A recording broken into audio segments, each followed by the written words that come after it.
Well, let's talk about that then in broad terms, where you guys have come from and where you're going.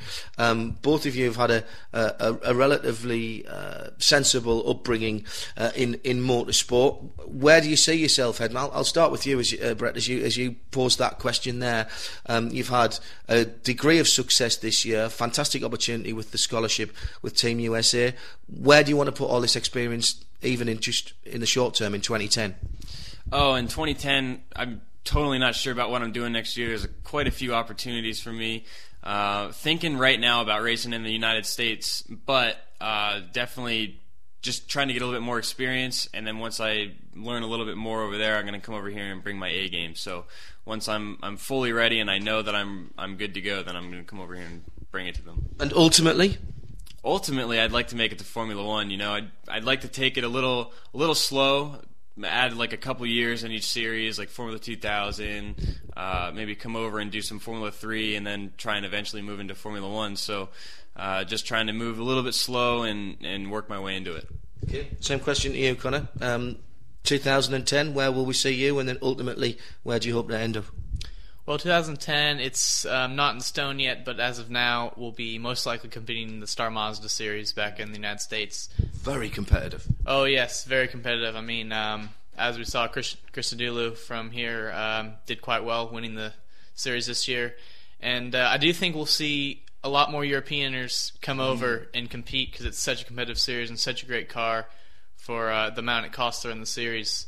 And a fabulous prize at the end of it as well. Yeah, absolutely. I mean, Mazda does a great job just having their ladder system and the opportunities that they give you to the champions each year, and gives you something to work towards. You know, there's more of a light at the end of the tunnel rather than a dark tunnel all the way through the season. So you're not only taking away experience, but you're also given an opportunity if you win the championship to move on to the next step. You actually brought up another great point there, which I'll explore with you just briefly. You're listening to Midweek Motorsport here, by the way. We've got the Team USA scholarship drivers with us in the dining room at the moment.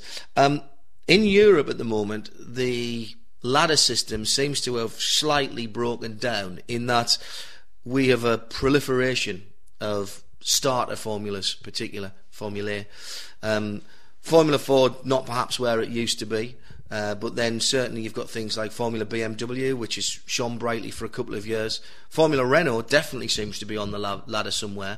But then after that, the picture really blurs out because you've got Euro Series, F3, GP2, F2. You know, it's all coming together. Now, is it any easier, Brett, in the States to be able to pick out a defined career path?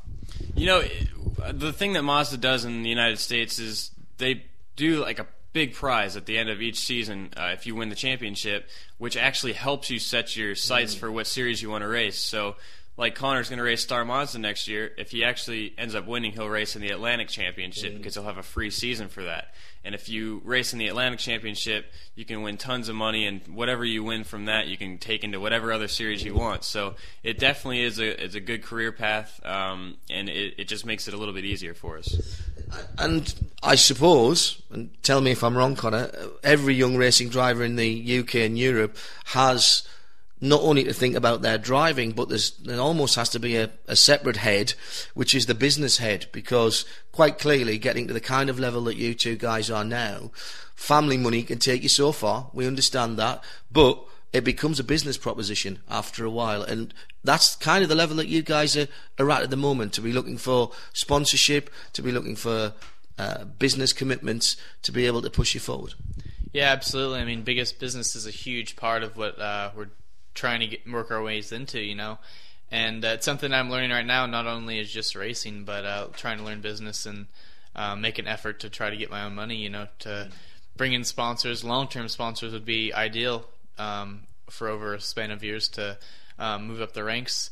And you know, over here it seems like sponsorship, there's more of a variety of businesses that get involved with racing, whereas back home it's quite a narrow market. So it's been so that's an interesting perspective, because I would dare say that if I sat and talked to any young drivers from here, they would say, I'd much rather be in the States because I'd have a different selling proposition and have a broader set of people to go against. No, but that's exactly it. You know, I think it's much easier to get sponsorship from foreign markets rather than, like, if you're an American, you keep trying to work with American companies and get them into your career, basically. And if you are a foreigner, it's just another selling point that you have to the company, and also you most likely will get more airtime when it comes to TV.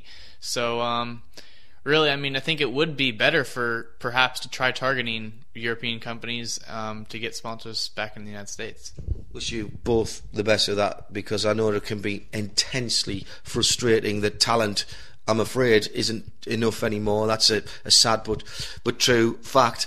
So let's look forward finally then to the Walter Hayes this weekend. There's guaranteed to be a big entry. There'll be some big names there.